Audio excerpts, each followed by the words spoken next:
ప్రభుత్వం జల్ జీవన్ మిషన్ను ఆగస్టు 15, 2019లో ప్రారంభించినప్పటి నుండి 2024-25 వరకు 13,499 కోట్ల రూపాయలను కేంద్ర ప్రభుత్వం కేటాయించినప్పటికీ గత ప్రభుత్వం మన రాష్ట్రాన్ని సకాలంలో విడుదల చేయకపోవడం వలన కేవలం 2,255 కోట్ల రూపాయలను మాత్రమే వినియోగించుకోగలిగింది.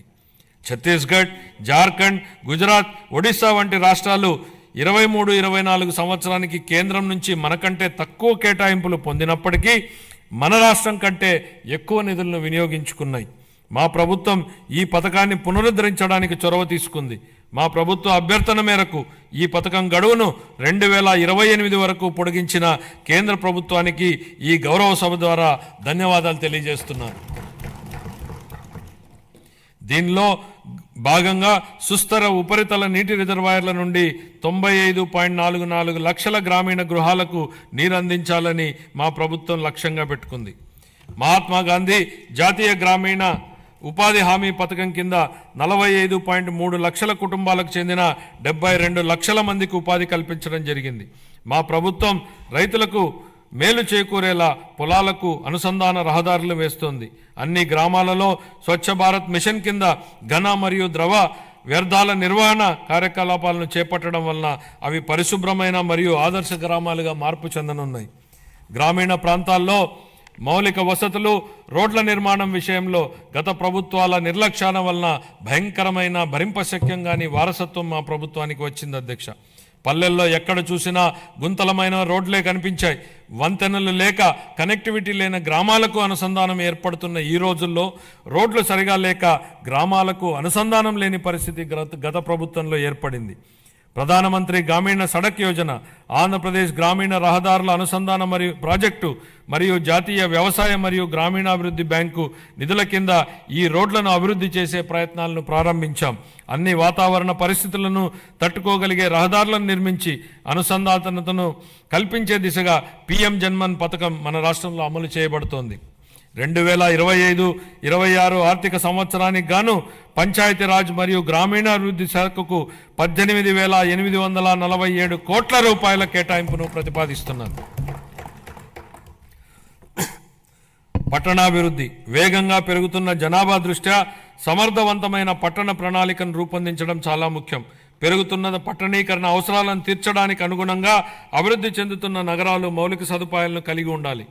రాష్ట్రాన్ని సర్వనాశనం చేసేలా ప్రణాళికాబద్ధంగా వికేంద్రీకరణ మంత్రాన్ని జపించిన గత ప్రభుత్వం బిల్లుల చెల్లింపుల విషయానికి వచ్చేటప్పటికి మాత్రం కేంద్రీకృత విధానాన్ని అమలు చేసింది.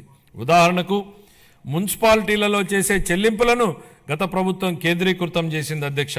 దీని ద్వారా స్థానిక స్వపరిపాలన స్ఫూర్తికి గత ప్రభుత్వం పాతరేసింది.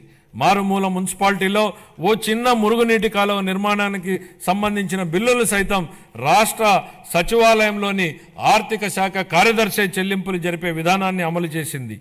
కేంద్రీకృత చెల్లింపుల విధానం నుంచి మున్సిపాలిటీలకు ఆర్థిక స్వేచ్ఛను కల్పించాలన్న గౌరవ ముఖ్యమంత్రి గారి ఆలోచనలకు అనుగుణంగా ఏప్రిల్ 1, 2025 నుండి మున్సిపాలిటీల బిల్లుల చెల్లింపును కేంద్రీకృత విధానం నుంచి వేరు చేసి బిల్లులు చెల్లించే అధికారాన్ని మున్సిపాలిటీలకే ఇస్తున్నాం. స్థానిక సంస్థలకు ఆర్థిక స్వేచ్ఛను కల్పించడం, వాటి పనితీరు మెరుగుపరచడానికి ఇదొక విప్లవాత్మక నిర్ణయం. ప్రజా రాజధాని అమరావతి. అసంబద్ధ రాష్ట్ర విభజన కారణంగా రాజధానిని కోల్పోయిన మన రాష్ట్రానికి అమరావతిని ప్రజా రాజధానిగా ఏర్పాటు చేసుకున్నాం. దీనికి ఆనాడు ఆమోదం తెలిపి అధికారంలోనికి రాగానే మాట మార్చారు.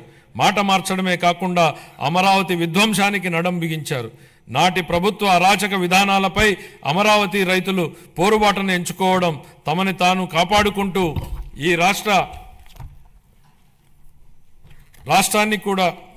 రాజధానిని కూడా కాపాడుకునేలా అమరావతి రైతులు చేసిన పోరాటాన్ని ఈ సందర్భంగా గుర్తు చేస్తున్నా అధ్యక్ష.